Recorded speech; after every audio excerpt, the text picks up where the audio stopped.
So I just got home from the allotment. I was just about to make my what am I sowing and growing video for November and December, and I realised that last month I made a video of what I'm going to do in November and December, and it's pretty much not changed.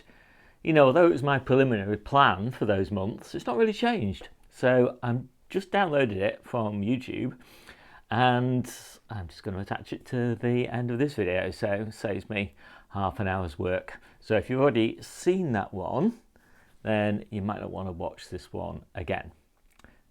What I'm going to do in November, or my outline plan for November, and a kind of sneak peek of what I'm going to do in December. So let's take a look at that. So there's less stuff really that you can sow in November, and there's even less stuff that you can sow in December, but there's still some nice things to play around with. So another succession of broad beans is a good idea, and that'll be the last succession until next year, sort of February time. We'll start with more broad beans. More successions of calabrese, and another succession of carrots, and as I said before, at the start of this, red winter onion sets. And if you remember, I'm starting them late because I don't want them to go to seed. If you don't care about them going to seed, you can grow them earlier. Why does it matter whether they go to seed? Well, if they go to seed, you can't keep them. You can eat them fresh. They'll keep a few weeks, maybe a bit longer, but they you can't keep them. So if you want to keep them for a few months, maybe 2 or 3 months until your main crop are ready, then that's the reason to start them a little bit later. And flavour is a little bit better as well, apparently. Then loads and loads of lettuce related things now, and you might not want to do any of this, because this is only because we're feeding 14 people over winter with lettuce, and all of them are eating lettuce regularly. I eat a big salad every day, and lettuce is a big part of that salad mix.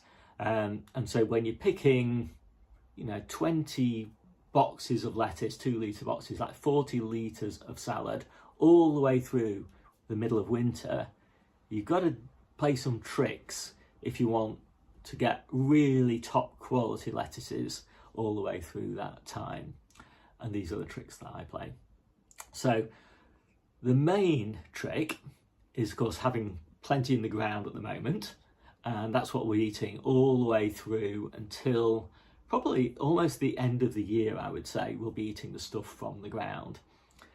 In January though, that stuff from the ground, its quality isn't that great, to be honest, and we'll probably pick a little bit of it, but also I don't want to stress it too much because it's not growing, it's just stood there. And and because it's not getting anywhere near enough light, it's just getting enough light just to survive, basically. So it's not, as I say, the quality is not great when you pick it. It's not got much energy to repair the wound from even picking a leaf. So you can often get disease in there, and then you lose the whole plant and things like that. So just have to be really careful about not over picking during that period. And the way that I do that is I grow a lot in here on this rack here behind me. And that's got grow lights on it. Alexa, turn on the sun. There you go, grow lights. Of course, the iPhone adjusts, so you can't see probably that I've switched the grow lights on. But yeah, and I sit in this conservatory a lot in midwinter, and it's really nice to sit in here with these grow lights blazing out, and it really helps with seasonal affective disorder. And the benefit is I haven't got much else growing at this time of year, and so I have to just fill these trays here with, these shelves rather, with lettuce, and I've got a few other grow light spots and things in the house, and so I get a really nice crop of top quality lettuce that thinks it's being grown in spring rather than the middle of winter, and I get to enjoy the experience of growing it, and I get to enjoy the lights as well. Now somebody's probably going to ask about the cost of electricity, and I would say I will just about break even this year because of the increased cost. Normally I make a big profit by comparison with buying lettuce, but this year I'll just about break even, I think. And even if I had to pay an extra tenner to get lettuce all the way through January and early February, before I switch back to the beds outside, I'd pay an extra tenner, to be honest, just for the fun of it. Gosh, so much to talk about. Right, So I am going to do Flashy Butter Oak, which is a really beautiful lettuce that we've grown over winter before. Grenoble Red, which is a classic. Riccia, which is a great one as well. Canasta, which is no good at all unless you're growing it under grow lights at this time of year because it's really a summer lettuce. And Novara, which also is a fantastic lettuce in spring, summer and early autumn, but I don't like growing it over winter because it gets mildew for me.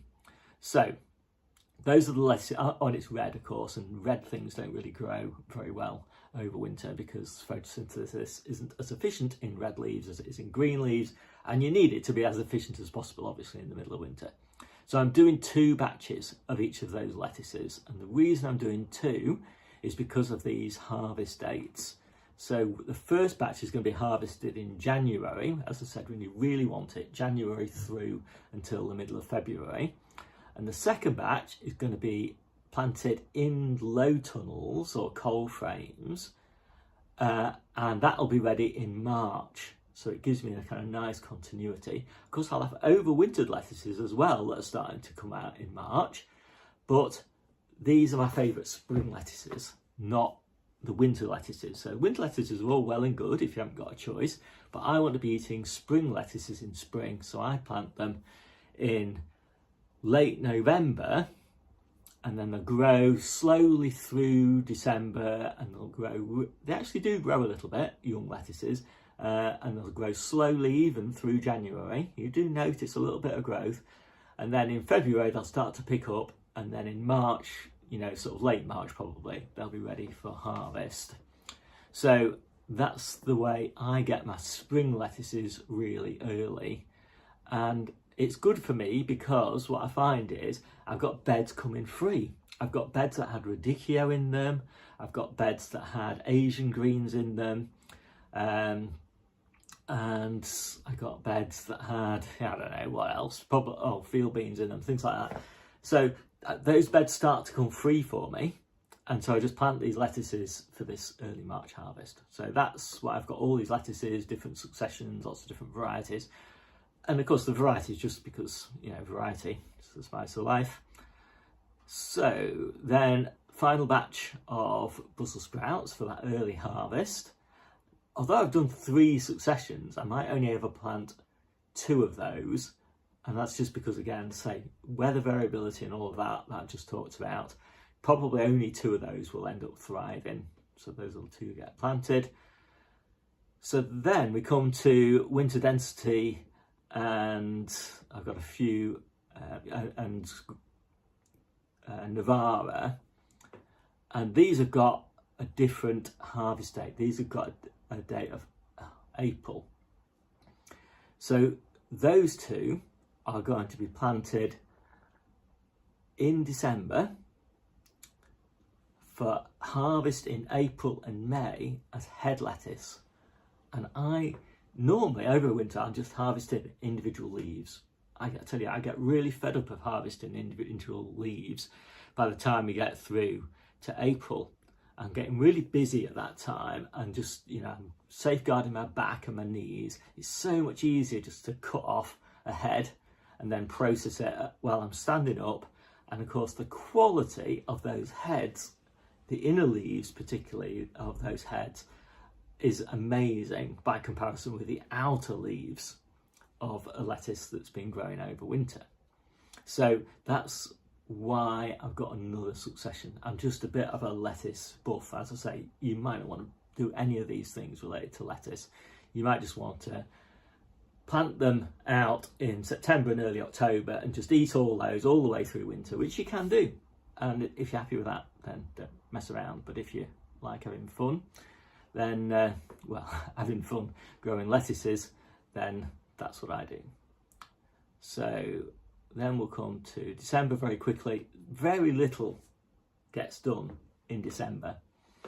So maybe a few pea shoots on the kitchen windowsill, maybe under grow lights a little bit as well.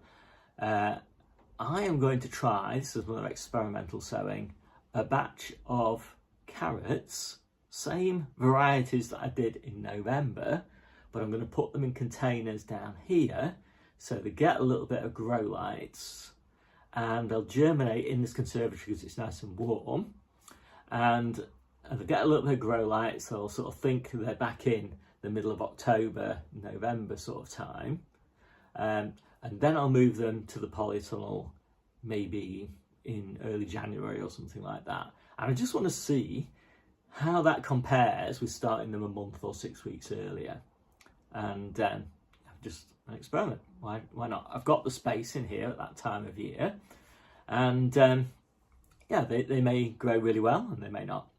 So I'm also going to do my chili peppers. I don't do a huge number of chili peppers, but I do Anaheim and I do jalapeno, and that is enough really for us. So I'm just going to do both of those, and we'll grow those on the kitchen windowsill after they've been under grow lights for a month or so.